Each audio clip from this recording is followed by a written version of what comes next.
Hello and good morning everybody, and welcome to the fourth topic of prevention and management exercise and sports related injuries. And before all, let me introduce to you my group member, Drilin Iduque, EG Gwyneth Enriquez, and me, Dionisio Daniuso Jr. And we are the group 4. And for today's report, our topic about understanding the potential danger of adverse environmental conditions. In a short idea about the topic, we are going to understand the environmental condition, kung ano ba yung mga problema makukuha sa kalikasan, and kung ano ba yung mga panganib na naidudulot dito sa atin, and kung bakit may mga taong nagkakaroon ng mga hypothermia, heat stress, heat strokes, skin problem, and etc. And that are some example of understanding the potential danger of adverse environmental conditions. At the end of the discussion, the student will be able to discuss the potential danger of adverse environmental condition, identify what is the 4 potential danger of adverse environmental condition, and explain how environmental stress can adversely affect an athlete performance. First part, hyperthermia.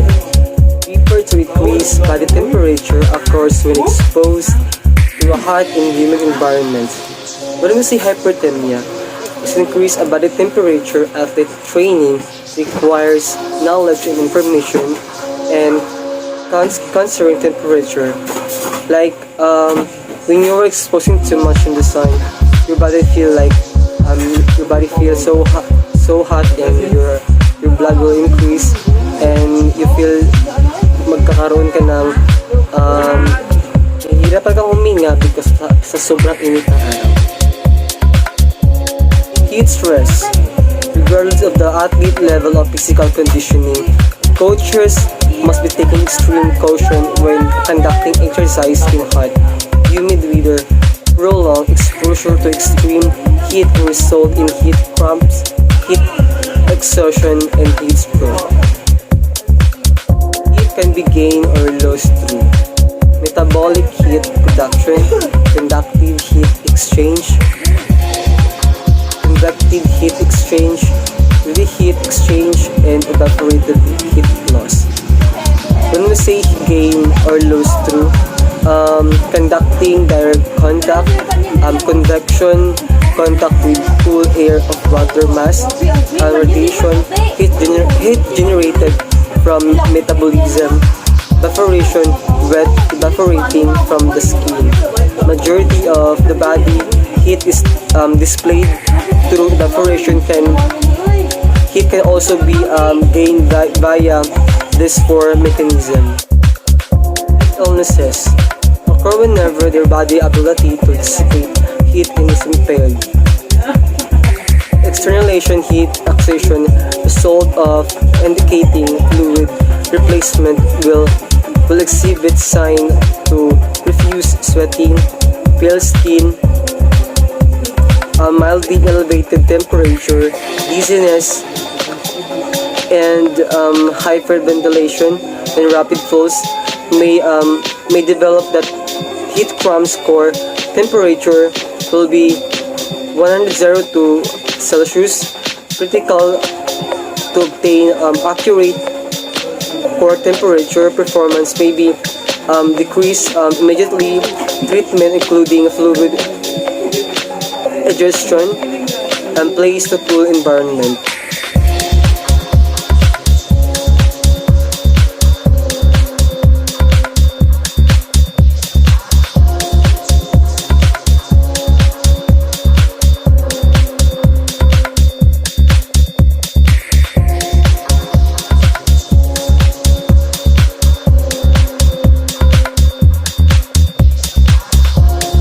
Heat cycle, associated with rapid physical fatigue during overexposure to heat. Heat cycle is a painting episode of dizziness that usually occurs with prolonged standing or sudden raising form of sitting or lying position. Factors that may contribute to heat signs can include dehydration and lack of acclimatization. Heat cramps are extremely painful muscle spasm that occurs most commonly in the scalp or abdomen. The occurrence of this is related primarily to excessive loss of water and loss of electrolytes, particularly sodium. Heat cramps is mostly nagkakaroon nito is yung mga bagtak and sa hips natin sa side because of loss of water and electrolytes. Heat exertion, a result of dehydration. When we say heat exertion, ito po yung mga pananakit ng ulo, panghihilo, because of kulang sa tubig, and you need to drink at least 10 to 12 glasses a day for you to be hydrated. Heat stroke, a life-threatening emergency where a person collapses. It's common to ask what is heat stroke. It's nawawala ng malay sa sobrang init na. It causes about sa sobrang init and siguro kulang sa tubig, kaya nagko-collapse agad. Good day everyone, I am Jerlene Educa, and for today, I will going to discuss about preventing heat illnesses. So the spectrum of heat illnesses ranges from muscle or heat cramps, heat syncope, and heat exhaustion to life-threatening heat stroke. So a while ago, we've discussed a lot of heat illnesses or different illnesses that can lead to a serious health problem. And now, after knowing those, let us proceed for the question, is it preventable? So the answer is yes. It is 100% preventable. Exercising common sense and caution will help heat illnesses from occurring.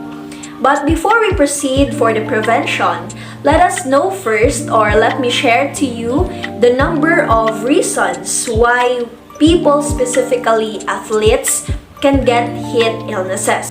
And now let us proceed for the first reason, a lack of education and emergency action plans. So it is important to know this, and also it is important that each organization should have an emergency action plan that outlines how to handle the heat illnesses. So this emergency action plan should be discussed and practiced before practices or before the games or competition begin. So the next one is too much or too intense of exercise in hot environments. So this includes not modifying or rescheduling activities and not enough breaks or access to fluids. So next is, the third one is inappropriate clothing, equipment, and uniforms. So allow removal of wet clothes or that reduce ability to reduce body temperature. And that's only some of the reasons why we get heat illnesses. Now let us proceed to the ways on how to prevent it. So here are some ways on how to prevent heat illnesses. So first is, coaches can prevent heat illness by encouraging adequate fluid replacement. It means maintaining hydration is extremely important. Hydration is needed to regulate blood properly, regulate body temperature, and maintain blood pressure. Next is acclimatizing athletes gradually. So when we say acclimatizing or acclimatize, it means to adopt or to adjust. So heat acclimatization plays a large part in the body's physical responses or overall ability to cope with the heat exposure. These adaptations are beneficial to exercise in the heat and allow the body to better cope with the heat stress. Next is identifying susceptible individuals. So when we say susceptible individuals, it means sensitive person or sensitive individuals o kaya yung mga mahina ang immune system. Next is keeping weight records. So those with extra weight often have trouble in hot situations as the body has difficulty maintaining a good heat balance.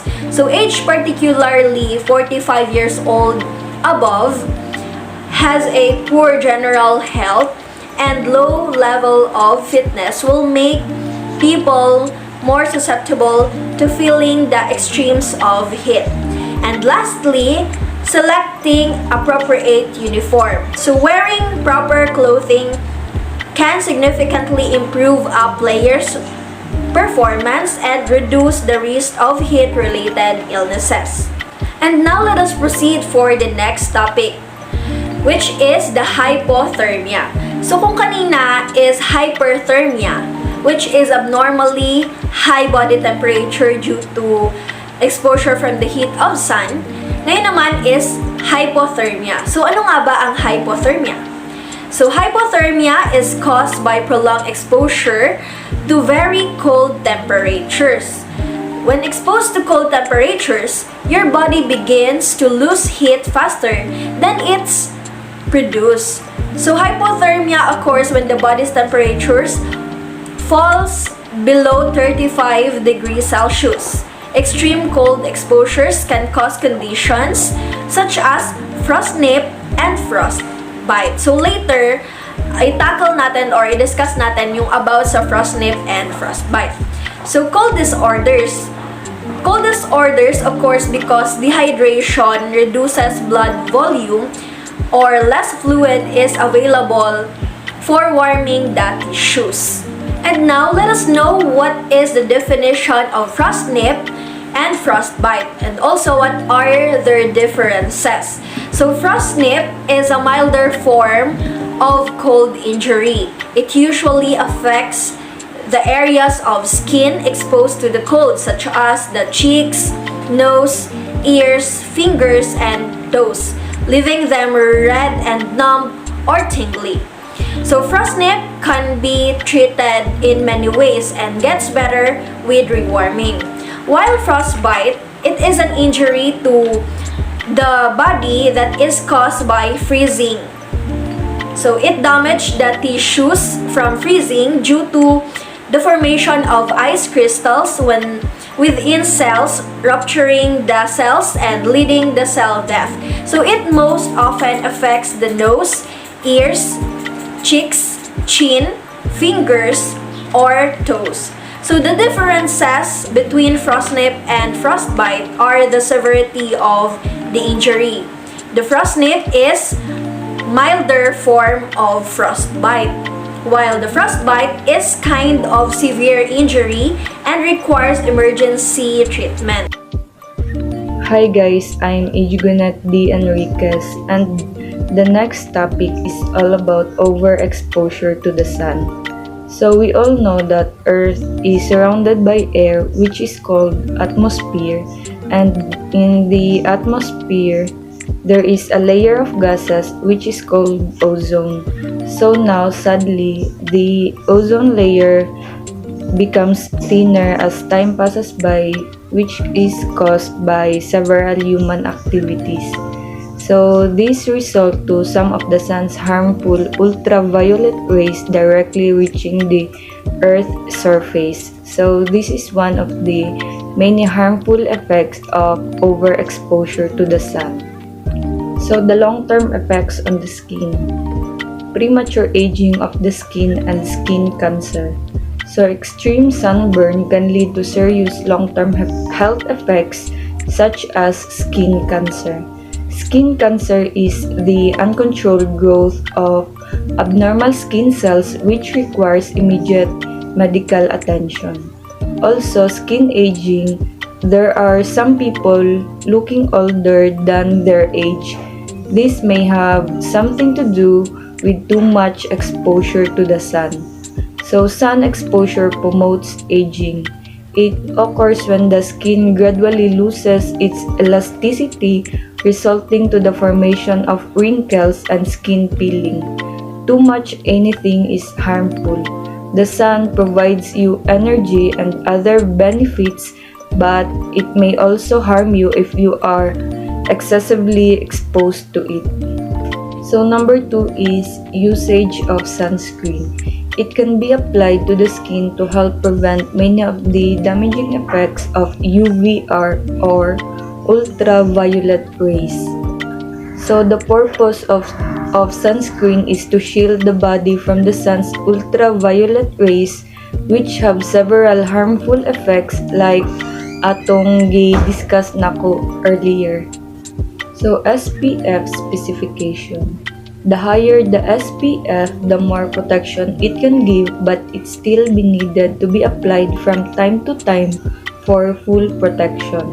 So SPF stands for Sun Protection Factor. It's a measure of how much less the dangerous ultraviolet radiation from the sun hits your skin with sunscreen on than without it. Two types of ultraviolet light can reach Earth's surface, which is called UVA and UVB. They have different energy levels and it affects our bodies in slightly different ways. So UVB is the main cause of sunburns and it's directly linked to the development of skin cancers. And UVA leads to tans, which happens when your body makes compound to stop UVA from damaging too many skin cells. So if you wear SPF 30, the general idea is that your skin absorbs about 30 times less UVB than it would without sunscreen because chemical absorbs or reflect the radiation to block it from getting into your cells. So basically, SPF is important, but there's a lot more that goes into wearing sunscreen so you can make sure it's actually doing its job. Letter D is safety in lightning and thunderstorm. Each institution should develop a specific emergency action plan to be implemented in case of lightning storms. That includes establishing a chain of command to determine who should monitor both the weather forecast and changing weather of a threatening nature, and to determine who makes the decision both to remove from. The flash to bang method is the number one. This method provides an estimation of how far away lightning is occurring. So, if you see a lightning strike, it is possible ba na to tell how far away that lightning actually is? So, the answer is yes. Now, the reason for this is that light travels at one speed and sound travels at another. So, if you are able to calculate the delay between when you saw something and when you heard something, so you can kinda tell how far away it is. Second is lightning detectors, a handheld instrument with an electronic system to detect the pressure and the distance of lightning or thunderstorm activity occurring within a 40-mile distance. So, it is a device that detects lightning produced by thunderstorm. So there's a lot of potential dangers of adverse environmental conditions. To sum up our topic, we've discussed about hyperthermia and its stages such as heat cramps, heat exhaustion, heat syncope, and heat stroke. Another one is all about the hypothermia, and it's two types of injury, which is the frostnip and frostbite. Next is effects and prevention from overexposure to sun. And lastly, the safety measures in lightning and thunderstorms. So one of the primary responsibilities of a coach or any other fitness professionals in preventing injuries is to make sure or make certain that the practice or the field or playing environment is as safe as it can possibly be. Certainly, no one has control over the weather.